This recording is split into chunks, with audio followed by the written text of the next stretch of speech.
Hey everyone, this is Chase here at Rocky Mountain ATV MC, giving you a closer look at the UTV headset hanger from Tusk.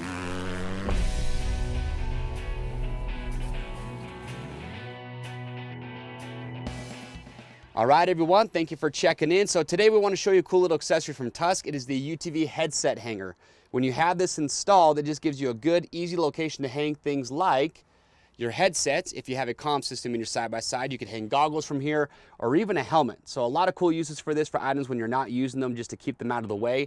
This is made from built aluminum, black anodized finish, and a couple cool unique features about this is one is the open clamp design. So when I went to install this, I for sure thought that I was going to have to remove the roof to get this onto the roll cage, but that wasn't the case because of that open clamp design. So easy to install. Also, the double hanger here, this can actually rotate, so you can have it perpendicular or parallel depending on where you want to put it in your side-by-side or just the orientation that you want it. So you have adjustability there. Again, very easy to install, super inexpensive. You're less than 20 bucks. So if that is something that you're interested in, be sure to get yours today. To grab one, you can click on the link or head to RockyMountainATVMC.com. And while you're on our website, be sure to check out all the comm systems and accessories that we offer. And if you like a lot of UTV content and product spotlights like you saw today, do yourself a favor, get subscribed to the Rocky Mountain YouTube channel and stay up to date. I'm Chase. We'll see you on the trails.